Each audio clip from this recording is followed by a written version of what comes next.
We'll start with some meditation. So just finding any way to sit that feels good for you.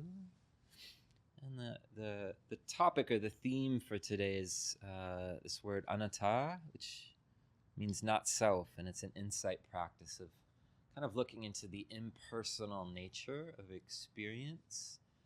And it's an insight practice to kind of help the mind release its grip on perceptions, on the body, on emotions, and on the mind. So we'll kind of comb through experience a little bit from that lens. So closing the eyes if that feels good, or you can of course rest your gaze at the floor here in front of us. And starting just bringing a certain quality of intention towards being here. Some of you have driven quite a ways just to kind of sit here in community. And even coming out in this cold at all is much appreciated. So just honoring that intention of why you're here. And we could take a few longer, slower, deeper breaths to help the body relax and settle in here, to fully arrive. If your body were to take some deeper breaths all on its own without any self-control, how would that happen? What would that feel like? How does the body want to breathe?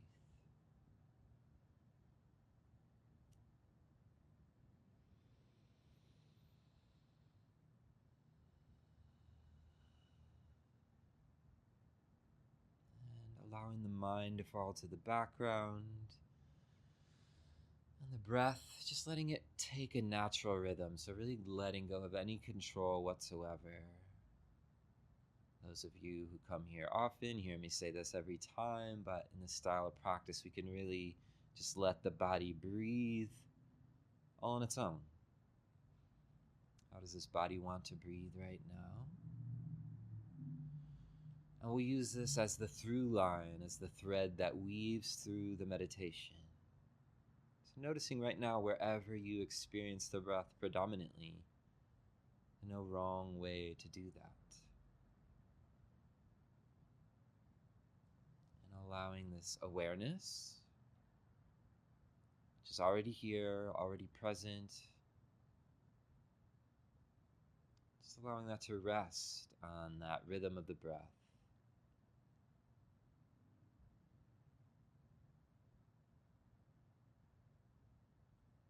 Relax the forehead.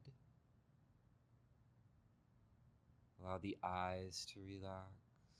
All of the muscles of the face, which can be quite active throughout the course of a day in being a person and being a self. So right now we're granting permission to just let go of any having to present in any particular way. The jaw can relax, the thinking mind or the muscles of the brain can relax. Just noticing, what does that do? What is the effect of softening? Coming down through the shoulders, which particularly this time of year can become perpetually kind of hunched forward. Just inviting some relaxation there. The shoulder blades can come together and open up the chest, so that we can breathe through this heart a little bit easier.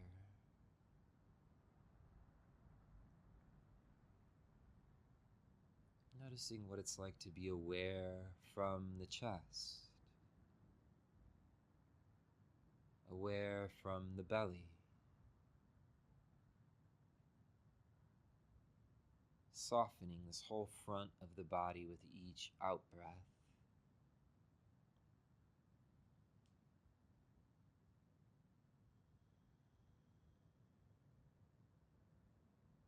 Kind of envisioning that this whole front of the body is just wide open.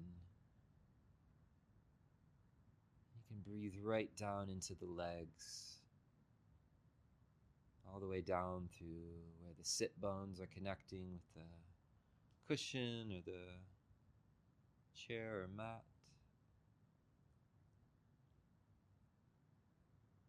Breathing into the thighs.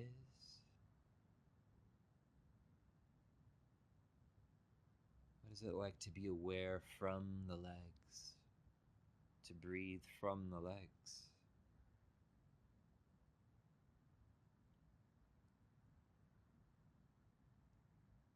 Down through the knees, the shins and the calves.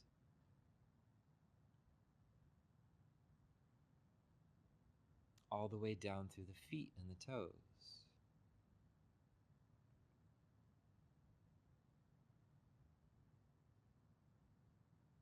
Noticing the quality of the mind now.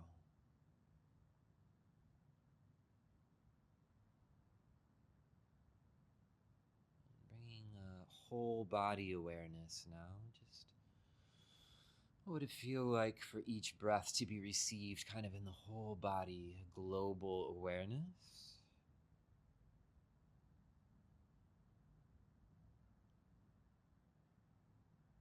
And really tuning in to this body that has been there, evolved throughout the course of your entire life.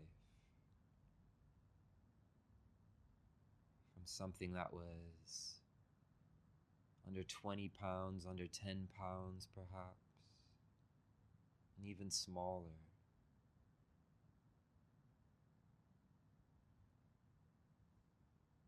Tuning into the quality of this body, which is able to regulate to some degree all on its own. Called the autonomic nervous system.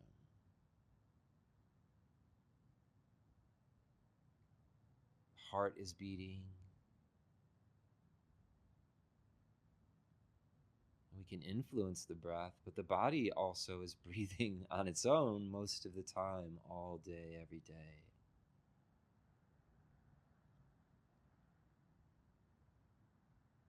There's blood being pumped from the heart through the arteries, the veins. Something kind of maybe seemingly simple, but quite miraculous. No me, no I needed for this to function. And in fact, it does quite well when the I kind of steps out of the way.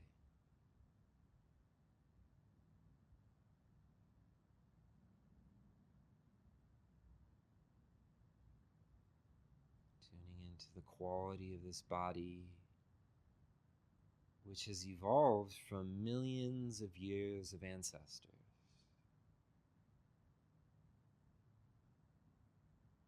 It is both a process and a force of nature. How strange to be in this human body, which has evolved from the earth.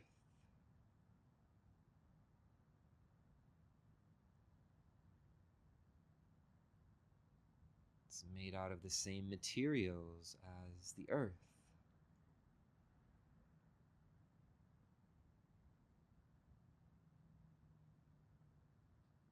Staying with the breath.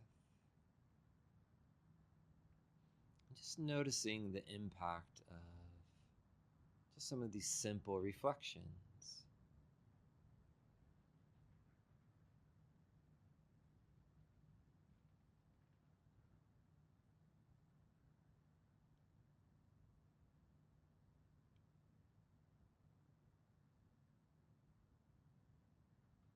Regulating temperature.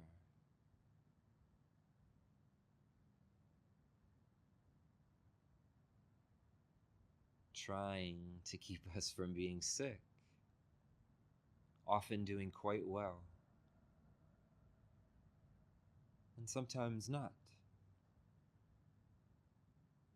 Noticing whatever's there for you right now. Is there comfort, discomfort, Is there pain, pleasure? All of this was within the scope of the human experience. Just part of the process of being human. A little bit different for everybody, but also some universal experiences there.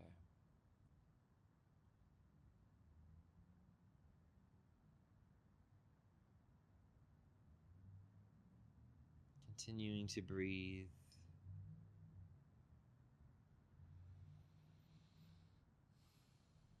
Just noticing how you're feeling right now.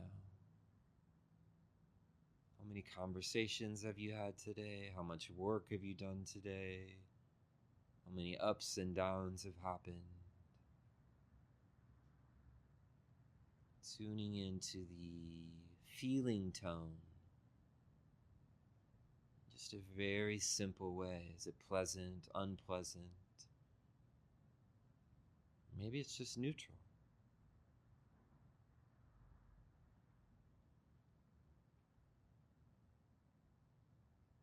It's not me, it's not mine.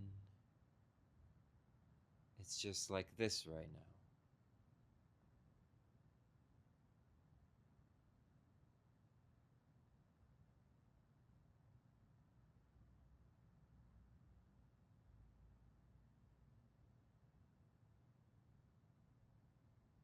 Seeing if this kind of gentle attitude of the mind, this kind of not self attitude of the mind, can kind of bring a sense of dispassion, sense of coolness to the mind.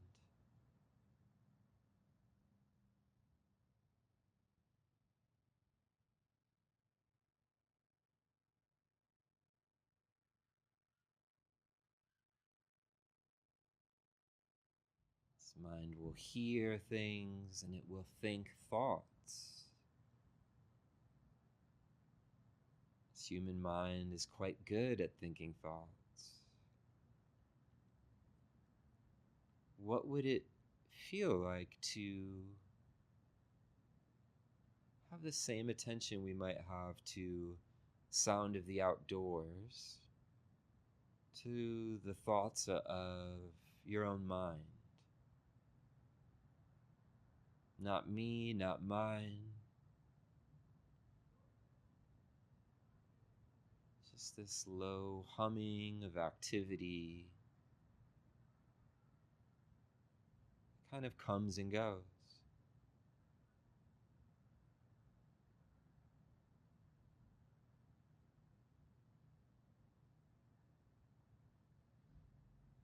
Noticing the choice and the agency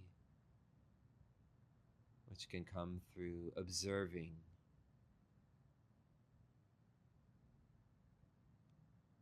Almost like holding the mind like an open hand.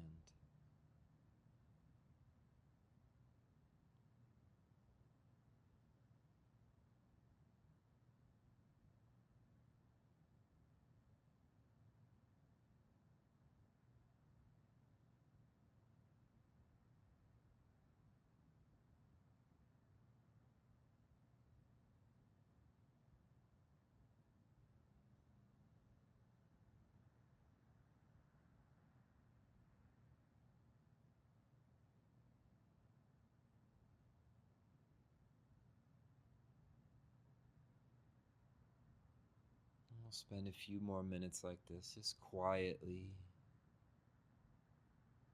resting the mind on the breath and anything that comes up in the body and the senses and the feeling or the conceptual world of the mind.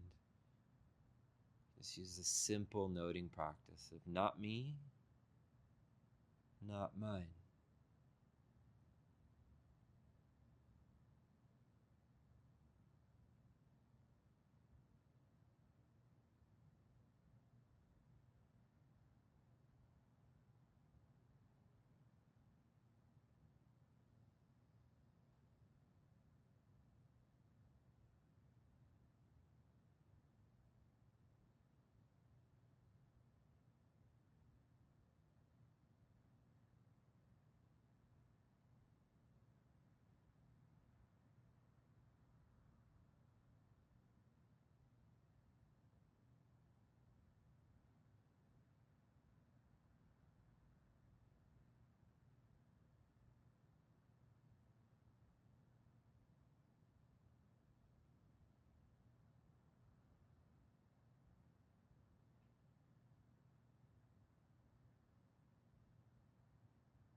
All right, well, I'll share some thoughts. I'll try to keep it relatively brief, and then we can have some more discussion here at the end. But yeah, this is the third of these kind of insight practices we've been working with. Impermanence, dukkha, or kind of the unsatisfying nature of the mind's grasping. And today, talking about not self. The word is annatā. And so in Buddhist teachings, it's kind of like a frequent pointing towards like some of the heaviest weight that the mind carries sometimes is the identity, the perpetual emotion and protection and planning and trying to prepare for everything or whatever it is that the mind is doing can be a heavy weight at times. And it can also seem like there's something that is specifically me, which is moving through life. But the kind of encouragement in this practice is to, when looking a little bit more closely, what exactly is me? What is that thing? Is it the body? Is it what I'm feeling? Is it my thoughts or the part of my mind that plans? Or is it the combination of all of those things? It's kind of an interesting reflective practice, and one of the classic kind of Buddhist ways of kind of chopping through it is like, which is weirdly gruesome, but it's like, if an arm is chopped off, is it still you after it's gone? What if both arms are chopped off?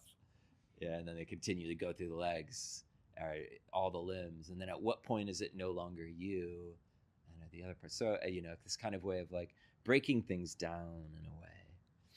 So this is what we're going to explore a little bit today, kind of like what is the self, what kind of the teachings around not self mean, and I'll kind of comb through various levels as a practice of insight, like material things, working with the body, working with emotions and with thoughts, and just try to keep it really simple and practical reflections.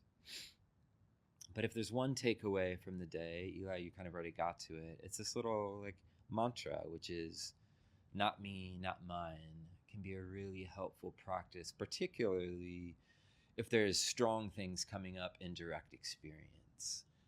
Because I know my own tendency is to quickly get wrapped up into those things rather than just being aware of like, okay, this is a thought.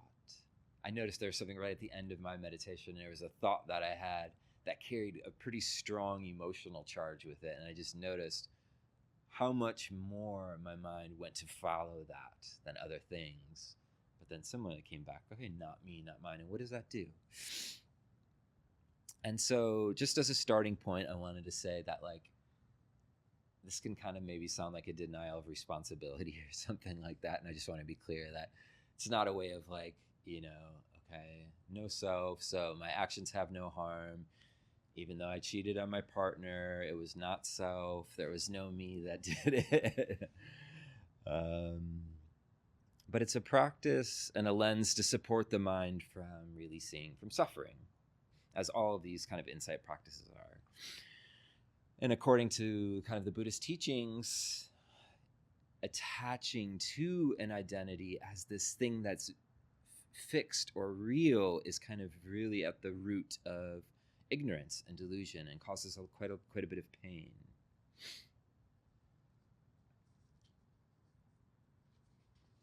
So I wanted to start by talking about material things. And it was interesting for me as I was reflecting on this today too, like, is there anything that you've ever identified with really strongly as like mine, a physical thing, an object? I'm not saying there's nothing wrong with that inherently. Or have you known someone who has been very much that way with something, a material thing? One thing I've noticed, I got a new car in the last couple months, and it's interesting to watch what my mind has done around that. There's like a feeling of getting, when you've been driving a 2009 Honda Accord, older hit-up car for a long time, and then I get in a new car, just like watching these like subtle stories that my mind is like, you have your shit together now. You know what I'm saying? Like you finally made it.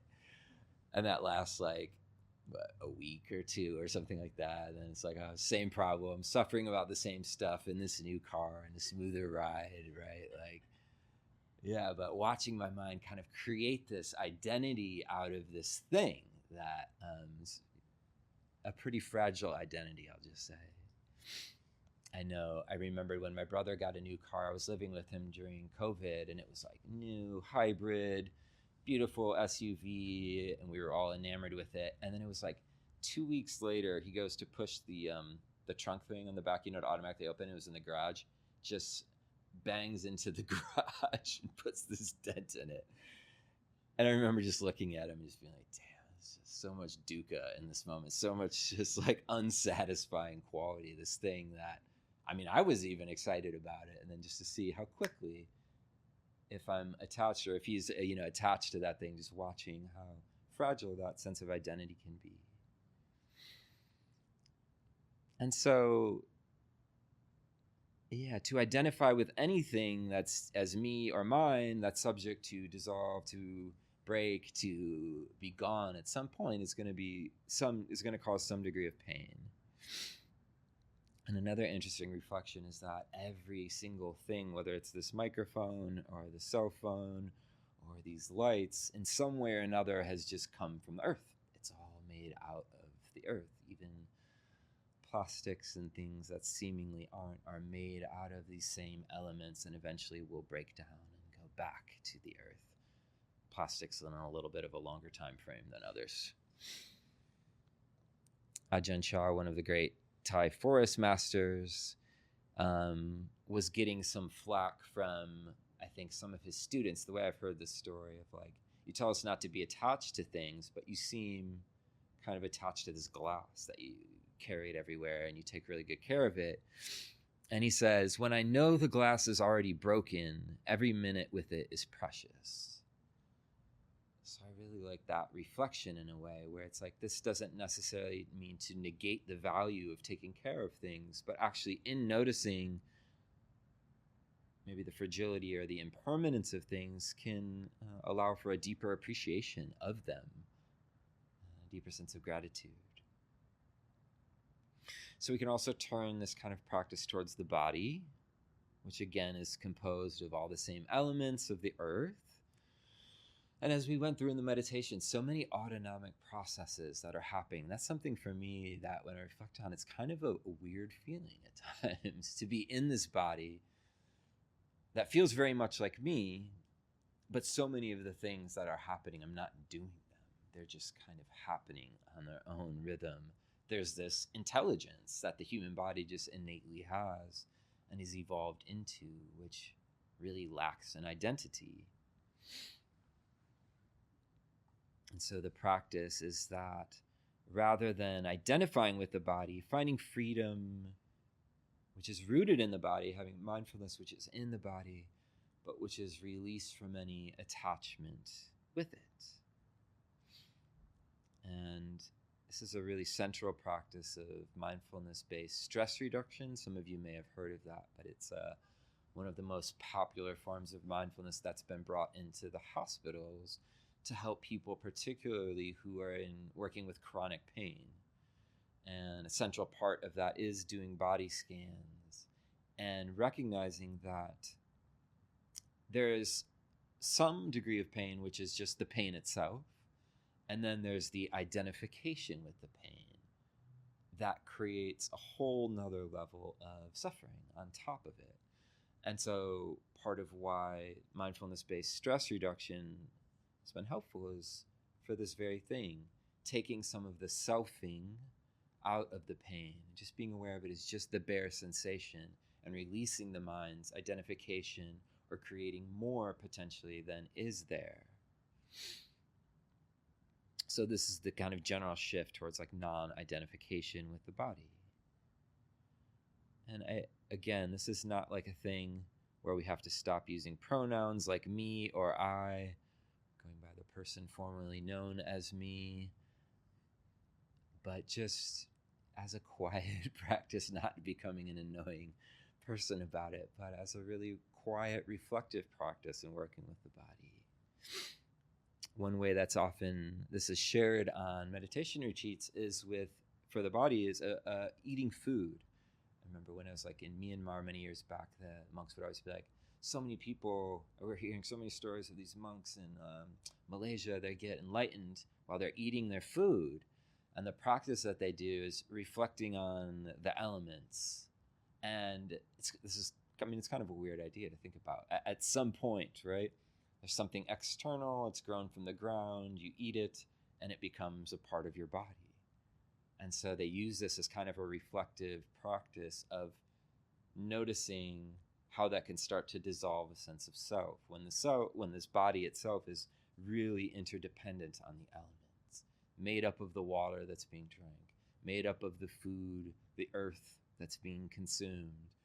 And then reflecting on that can lead to a really deep letting go of kind of maybe the relationship or the identification with the body. And another similar experience, I guess I would just say I've had for myself, but I've also heard other people say it too, in walking meditation, when this kind of, you're doing this repeatedly, or even just going for a walk. I'm curious if anyone here has ever had this experience where at a certain point it feels almost like you're being walked in the body. It's almost like the sense of doing something can fall away, and it's kind of this beautiful feeling of like, well, I'm like in this body that's just kind of knows how to do this all on its own. And I think that can extend much beyond walking, but any activity, I guess, you do where you can get into kind of a flow state like that, and that sense of self kind of steps away, and there's that weird feeling of like, is there a doer here? Or is there something that's happening that maybe there's not even a doer required in this moment? And then so another big part of being in a human body is the emotional experience.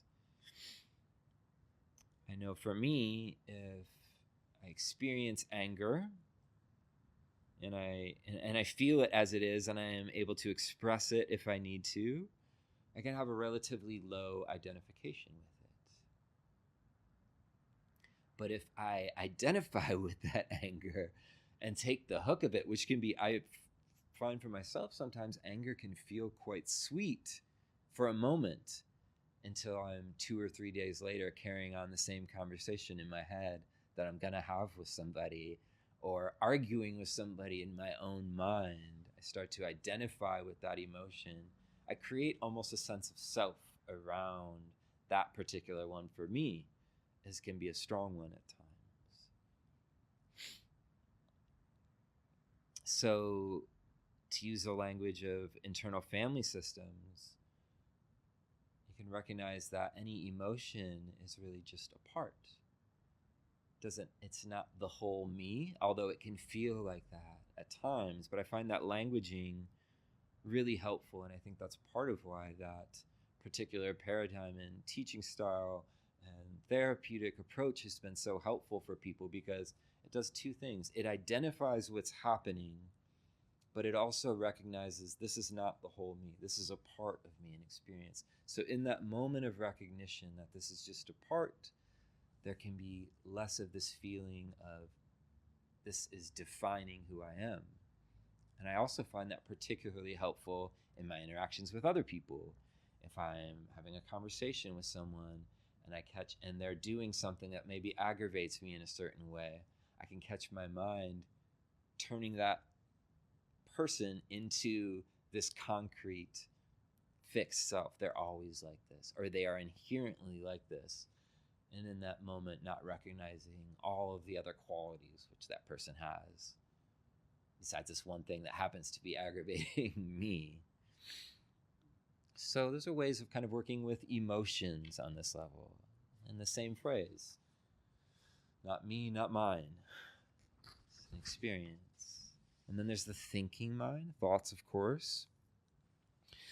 One thing that I find as just right off the rip to always be helpful is to notice, particularly in meditation, I think it's easier to notice how many of the thoughts in a meditation session are volitional, where I'm like, I'm going to intentionally think about this, and how many of them are just like spinning something, where it's like, I mean, if it was me, if that was all my thought, I mean, I'm trying to just stay here with the breath, but there's this quality of the mind that has like this momentum to it, and it's churning. And so there's this also kind of not self quality to the thinking mind.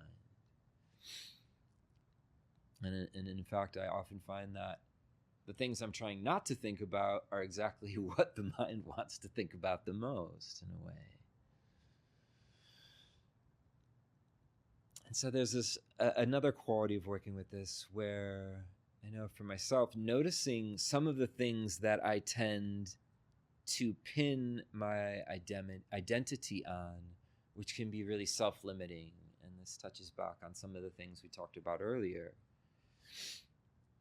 For example, if I'm being self-critical in a particular way, and maybe someone's done something to accentuate that, in that moment, or maybe for the rest of the day, it's almost like I become this person who is just that facet of my identity in a way.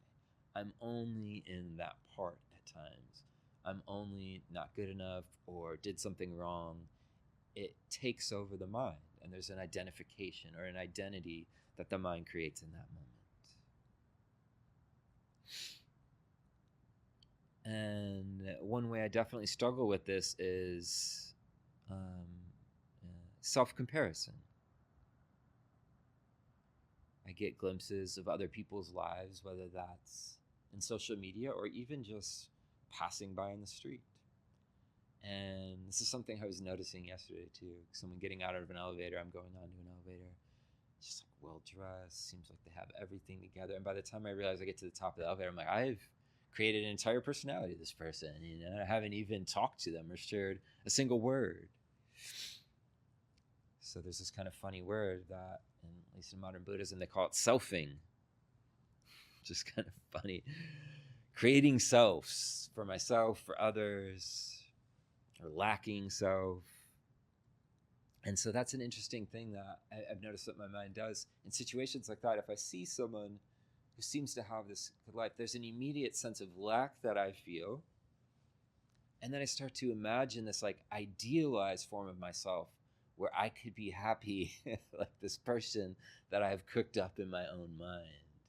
And then in that moment, I've created some future, better version of me that I'm not in this moment.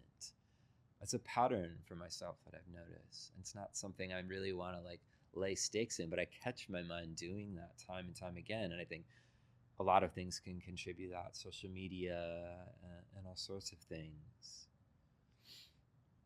And I'm curious, has anyone ever else in this room suffered from something similar, feeling like less than an ideal they have in their mind?